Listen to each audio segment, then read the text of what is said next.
Hello. Please hit like button and subscribe my channel. Also press bell icon for future video notifications. Thanks.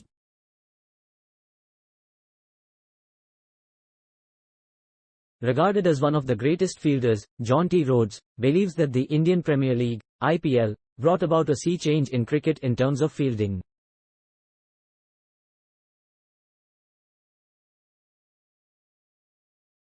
In an interview with Toy, South Africa great Rhodes, the fielding coach of the Lucknow Super Giants, spoke on what makes a good fielder, the role of coaches and the future of one-day cricket.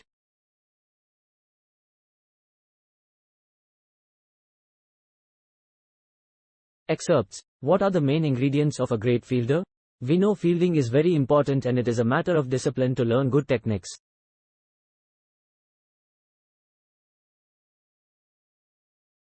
One of them is the ability to move laterally and sideways, as cricket is a very straight line game. Whether you are batting or bowling, everybody is moving in a straight line. To be a good fielder, you need agility to change directions. Secondly, you need to have good anticipation, which doesn't mean faster reflexes. Good anticipation means you expect every ball to come to you. This is not something you can coach. Another thing is that you not only have to watch the ball coming onto the bat but also the batter's body language.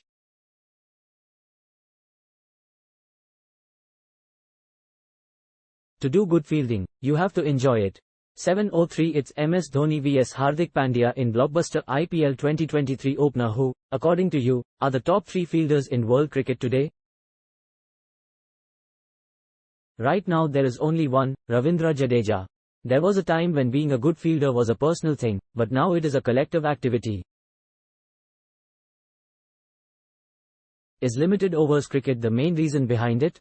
It is T20 cricket specifically, not just limited overs. Only when IPL began, people really started focusing on fielding.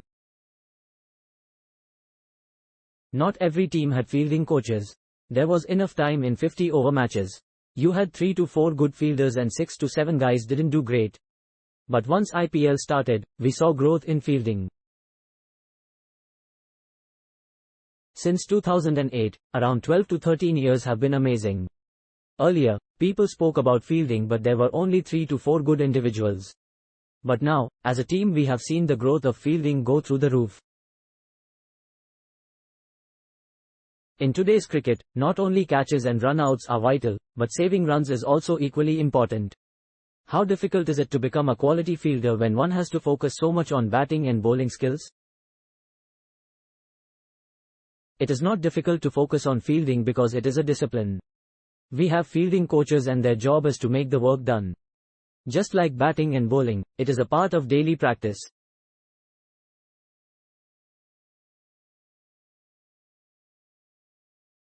As a fielding coach, I am not requesting players, I am getting them into fielding rules.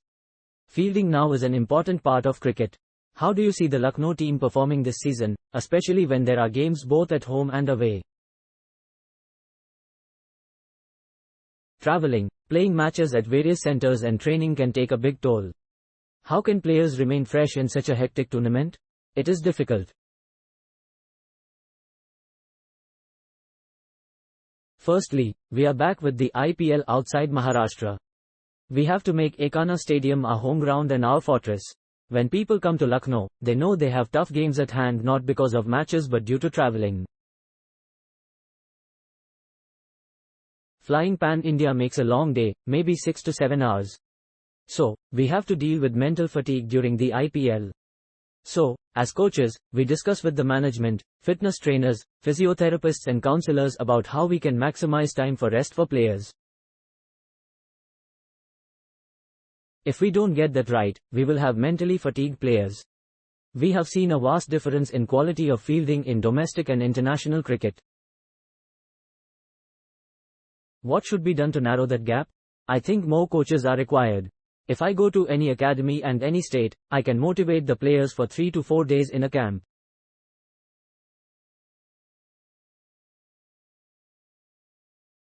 They will be excited and do the drills, but in 2 weeks' time, they will forget everything or not do things with the same intensity.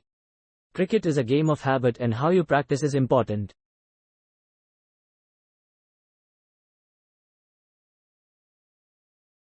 People think practice makes perfect players, but you need perfect practice for perfection. The key is to upskill coaches at domestic level and make sure more youngsters come through, as they can easily get into the good habit of fielding at an early stage. We should focus on coaches.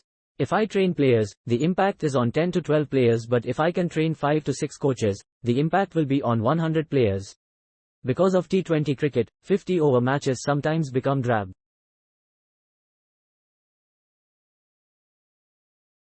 What do you think will be the future of ODIs? ODI is like 3 separate events within 50 overs. There are power plays, the middle and the death overs, where the batters try to make maximum runs and bowlers are under pressure. But look at England, they play the whole way through. They are not worried about the start, middle or the end, they just go hard. South Africa plays brave cricket, Australia does it slightly differently.